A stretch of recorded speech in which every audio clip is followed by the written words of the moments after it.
Welcome to a deep dive into the high-stakes world of international trade, where political will clashes with economic reality. If you're looking to understand the intricate dance between global powers and how one nation's bold stand can reshape the landscape, you're in the right place. Before we unravel this gripping tale, make sure to hit that subscribe button, give this video a like if you find it insightful, and share your thoughts in the comments below. Your engagement fuels our analysis. On July 4th, as Americans celebrated their independence with the customary burst of fireworks and patriotic parades, President Donald Trump chose a different kind of display. From the stately East Room of the White House, he ignited the next phase of his audacious global trade campaign. The announcement was stark. Letters would be dispatched to nations worldwide, laying out new U.S. tariff rates, a spectrum of economic pressure ranging from a mild 10% all the way up to a staggering 70%.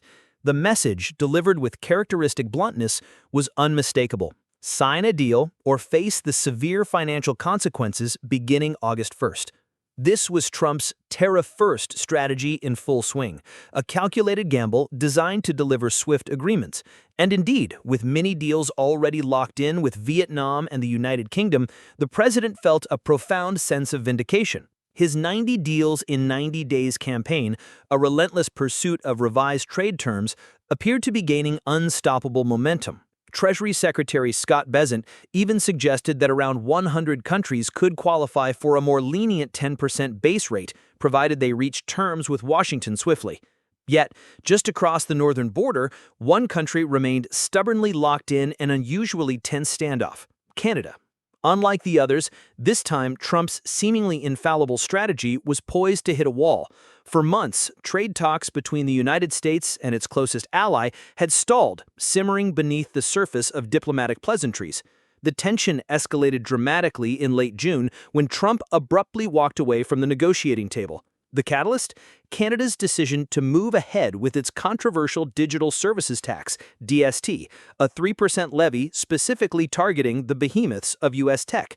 This move, perceived as a direct challenge, was met with immediate and forceful disapproval from Washington. Days later, under immense pressure, Canadian Prime Minister Mark Carney made a crucial, if painful, concession. He repealed the digital services tax, a move worth an estimated $7 billion Canadian dollars, in a desperate bid to reopen the trade talks that Trump had so unceremoniously shut down. It worked. Negotiations resumed, and on the surface, it appeared to be another resounding victory for the U.S. president. Trump, it seemed, had gotten everything he wanted without yielding an inch.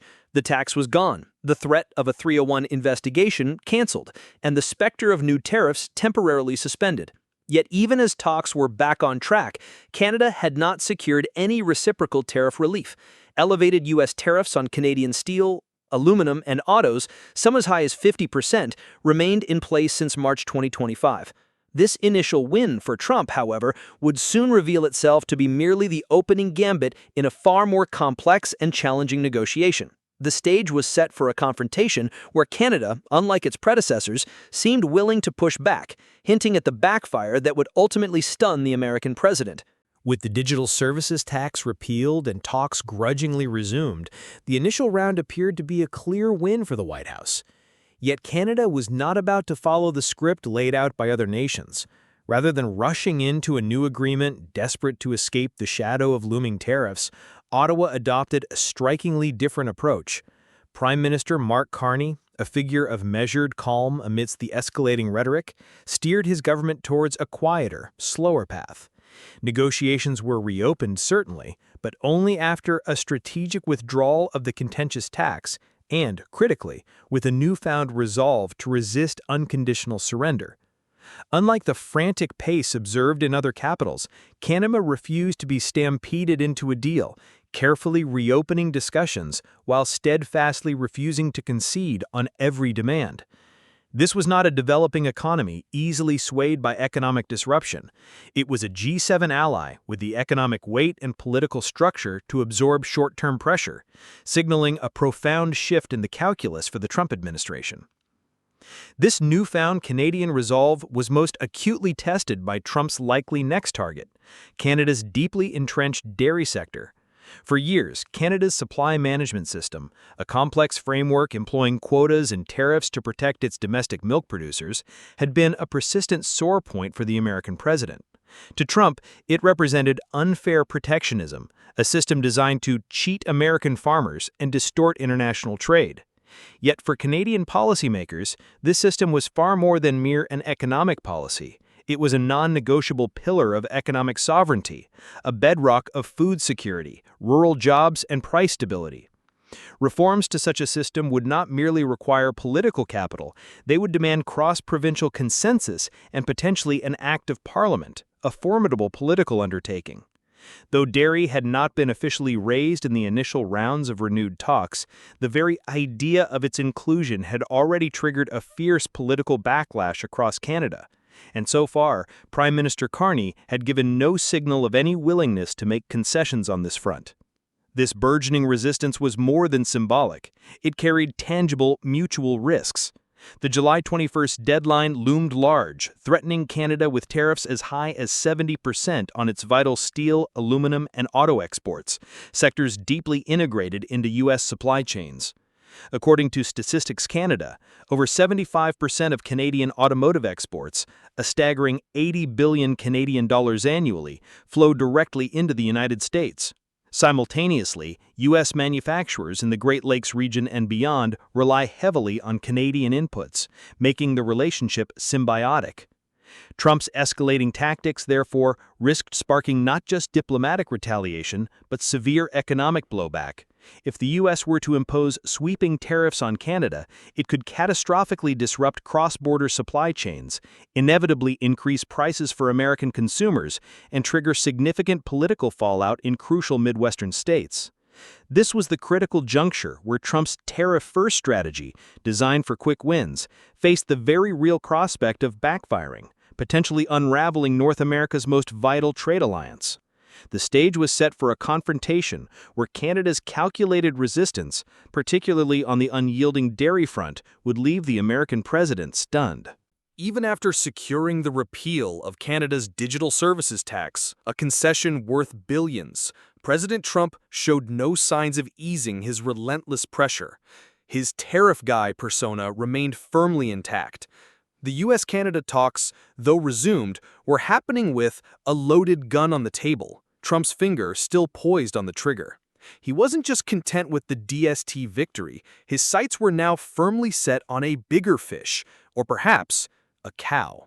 Trump continued to demand access to Canada's tightly controlled dairy and poultry sectors, areas fiercely protected under the nation's supply management system. Furthermore, he escalated his grievances, accusing no fewer than 11 out of 13 Canadian provinces of actively banning American products from their shelves or shutting U.S. companies out of procurement contracts, labeling these moves as nasty. While no new tariffs had been immediately triggered, the threat hung heavy in the air, a constant reminder that Trump, once engaged, rarely let things go. Behind the closed doors of negotiation, both U.S. and Canadian teams understood the pattern. Trump would escalate until he either won more or the other side walked away. Prime Minister Mark Carney, for his part, maintained a public facade of calm. He framed the ongoing negotiations as part of a broader, comprehensive deal, emphasizing that everything remained in progress. Yet beneath that composed exterior lay palpable concern. Canada had already offered significant concessions since December 2024, approving billions in border security spending, supporting the controversial U.S.-led Golden Dome missile defense initiative, and passing legislation to ease U.S. investment in Canadian critical minerals. The digital services tax repeal was merely the most direct economic concession to date. What had Canada received in return? Precious little. No tariff relief, no definitive market access wins, no permanent guarantees. Trade experts like Stuart T.R. characterize this as an extremely high price to pay just to return to negotiations with no guarantee of success. The secrecy surrounding the talks only amplified the anxiety, offering no clarity on what else Canada might be compelled to surrender next. The clock was ticking towards the July 21st deadline, less than 3 weeks away, and the milk fight was just getting started. This was no longer merely a policy debate, it was a confrontation between two starkly contrasting visions of power: Trump's brute force leverage versus Canada's unwavering attempt to defend a domestic model built over generations. In June, the Canadian Parliament had unanimously passed a law explicitly prohibiting the use of the dairy system as a bargaining chip in trade negotiations. This legislation, supported by every major party, sent an unequivocal message: dairy was off the table. For its proponents, the system transcended economics, embodying food security, rural livelihoods, and price stability. Carney knew that yielding now would fracture support across key provinces, and former officials had already warned about the dangerous precedent such a retreat could set. One retreat invites another, and if dairy falls, what comes next? Water, environment, immigration. If Trump refused to offer meaningful concessions, such as tariff rollbacks or access guarantees, this apparent victory could unravel. Carney could walk away again, this time armed with a far stronger case. The Canadian Parliament might block any deeper agricultural concessions, or Canada could quietly begin to rebalance its trade ties, leaning more decisively towards Europe and away from Washington.